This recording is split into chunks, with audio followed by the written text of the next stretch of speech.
Ada lagi satu trik tipu daya dari setan yang digunakan oleh setan untuk menyesatkan orang-orang beriman.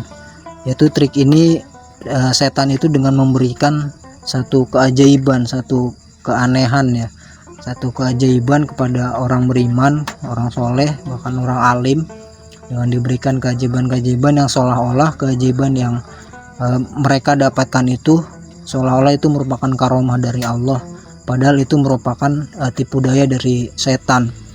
Dan ini sering digunakan oleh setan untuk menyesatkan orang-orang soleh, bahkan alim ulama pun banyak yang akhirnya tersesat karena tipu daya dari setan ini. Dan memang ya seperti kita ketahui, banyak sekali kisah-kisah orang-orang soleh, orang-orang alim, juga sahabat Nabi, juga para tabiin, para ulama yang mereka juga memiliki banyak karomah, banyak keramat dari yang diberikan oleh Allah Subhanahu wa taala. Namun kita juga harus waspada, harus curiga ketika kita mengalami hal-hal yang ajaib, hal-hal yang aneh tersebut. Yaitu biasanya ya karomah itu dengan dibukakan kasyaf atau dibukakan misteri-misteri, hal-hal yang gaib oleh Allah Subhanahu wa taala. Tapi kita juga harus waspada, jangan-jangan itu merupakan tipu daya dari setan. Dan itu juga banyak terjadi ya, banyak terjadi yang akhirnya setan menggunakan trik ini.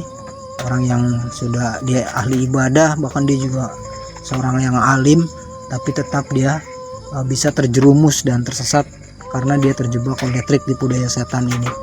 Dan salah satu kisahnya itu juga dialami oleh diceritakan ya oleh Kiai Haji Hasyim Asy'ari. Dia Hasyim Asy'ari ini dia pendiri Nahdlatul Ulama ya. Dia menceritakan kisah ini, salah satu temannya yang sempat terjebak tipu daya setan. Dan kisah dari Hasyim Asy'ari ini itu juga tercatat di kitab At-Tibyan ya, kitab At-Tibyan fi nahyi an muqata'atil aqarib wal ikhwan. Jadi Kiai Haji Hasyim Asy'ari ini dia menceritakan bahwa dia punya seorang sahabat yang sangat luar biasa ya, sahabatnya Hasyim Asy'ari ini. Dia orang yang sangat soleh, dia orang yang sangat rajin ibadah, dia juga orang yang alim. Dia ya sangat tekun lah ibadahnya, sangat rajin. Siang hari dia puasa, kemudian malam hari dia juga bangun untuk qiyamul lail, untuk tahajud, untuk ya berzikir, wiritan, beristighfar, dan bermunajat kepada Allah Subhanahu wa taala.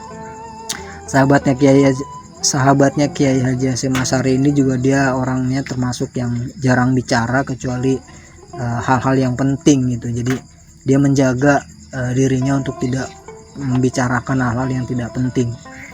Nah, karena si sahabatnya Kiai Haji Hasyim Asy'ari ini memiliki berbagai kelebihan, kesolehannya juga, dia punya keistimewaan. Akhirnya sahabatnya Kiai Haji Hasyim Asy'ari ini dia juga didaulat oleh para pengikutnya menjadi salah satu syekh, salah satu mursyid di tarekat Naqsabandiyah. Dan suatu hari sahabatnya Kiai Hasyim ini dia memilih untuk beruzlah. Jadi dia memutuskan untuk beruzlah, dia menyendiri dan dia tidak mau bergaul dengan siapapun, tidak mau bersosialisasi dan tidak mau bermasyarakat.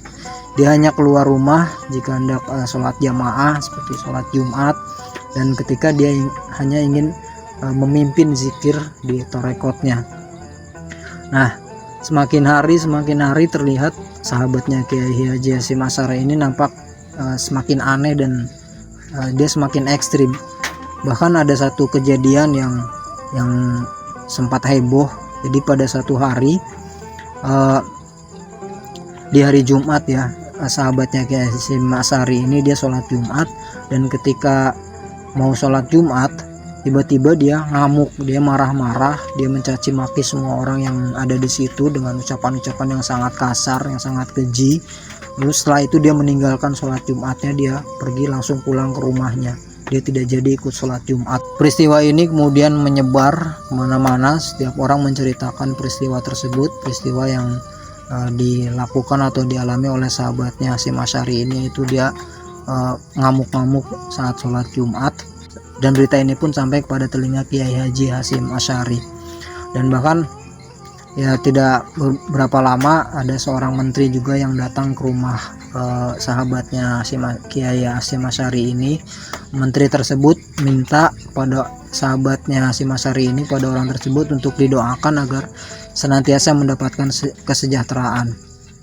Nah, Syekh Thoreqot Naqsabandi ini dia berkenan menerima dengan baik menteri tersebut yang datang ke rumahnya. Dia menyambut dengan ramah dan hangat, dan dia juga berkenan untuk mendoakan sang menteri sebagaimana yang diminta oleh menteri tersebut. Dan sebelum pulang, tamunya itu, si menteri ini juga dia sempat memberikan hadiah sejumlah uang ke Syekh ini, ke sahabatnya Kiai Hasyim Asy'ari ini. Setelah kejadian itu, Kiai Hasyim Asy'ari yang mendengar keanehan yang dilakukan oleh sahabatnya tersebut, Kiai Hasyim akhirnya dia mencoba untuk berkunjung ke tempat sahabatnya itu. Sampai di rumah sahabatnya, Kiai Hasyim Asy'ari berdiri cukup lama. Dia mengucapkan salam, dia mengetuk pintu, tapi tidak ada yang keluar dari rumahnya. Kemudian dia terus memanggil-manggil, tetap tidak ada jawaban, sampai akhirnya istri dari Syekh tersebut, sahabatnya Kiai Hasyim tersebut, istrinya itu keluar untuk membuka pintu gitu ya, membuka pintu dan menyahut panggilan dari Kiai Hasyim. Istrinya itu kemudian dia mengatakan bahwa suaminya, si Syekh ini, Syekh Thoreqot ini, dia tidak mau keluar dari kamar untuk menemui siapapun. Nah, mendengar hal itu, Kiai Hasyim Asy'ari langsung mengatakan bahwa tolong sampaikan kepada suamimu bahwa sahabatnya yang bernama Hasyim Asy'ari ingin bertemu. Jika dia tidak mau keluar, maka saya yang akan masuk untuk memaksanya keluar. Jadi Kiai Hasyim ini mencoba untuk memaksa agar dia bertemu dengan sahabatnya tersebut. Akhirnya ya nggak berapa lama sahabatnya tersebut, Syekh Thoreqot ini, dia pun akhirnya keluar menemui Kiai Hasyim. Dan tanpa basa-basi, Kiai Hasyim kemudian langsung menanyai sahabatnya tersebut tentang perilaku anehnya, tentang kejadian-kejadian anehnya dia mengamuk saat sholat Jumat, juga tentang penolakan dia untuk menemui orang-orang, keputusannya untuk beruzlah dan menyendiri gitu kan, tidak mau bermasyarakat. Nah, si Syekh ini kemudian mengatakan sesuatu yang cukup mengagetkan Kiai Hasyim. Jadi Syekh ini dia mengatakan bahwa saya ini melihat orang-orang di sekeliling saya, melihat manusia-manusia yang ada itu wujudnya tidak seperti manusia. Saya melihat mereka itu berwujud kera, kata si Syekh Thoreqot ini. Nah, mendengar itu kemudian Kiai Hasyim langsung menasehati si Syekh. Kiai Hasyim mengatakan, kemungkinan besar setan telah menyihir matamu dan memperdaya hatimu dengan membisikkan pikiran jangan keluar rumah agar orang-orang mengira bahwa engkau wali, sehingga banyak orang yang berkunjung untuk mencari barokah dan memberikan hadiah kepadamu. Pikirlah hal itu dengan jernih.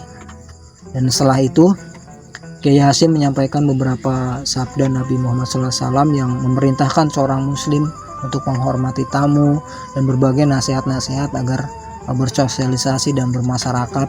Karena hidup sebagai seorang muslim, seorang beriman itu tidak hanya menjalin hubungan yang baik dengan Allah, ya hablum minallah, tapi juga harus menjalin hubungan yang baik dengan manusia, itu hablum minanas.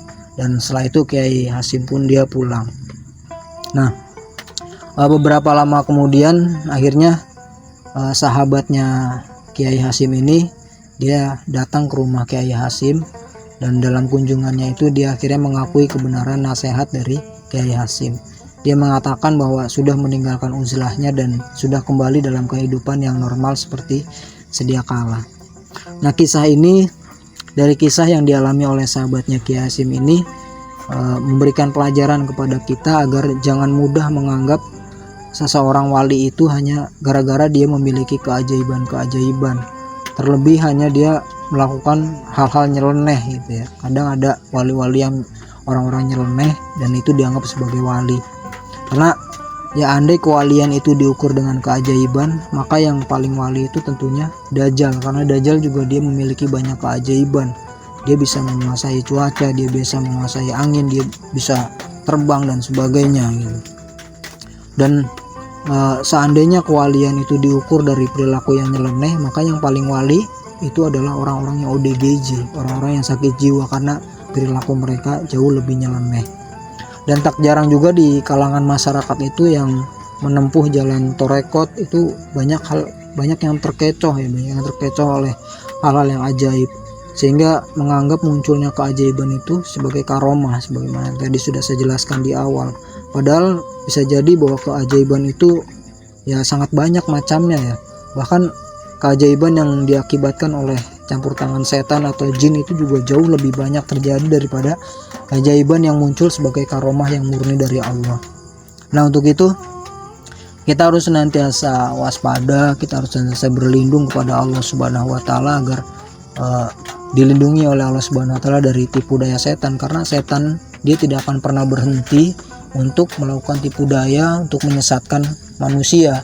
Bahkan manusia yang sudah dia rajin ibadah, sudah rajin berzikir, bahkan alim ulama pun tidak akan pernah bisa bebas dari tipu daya setan ini.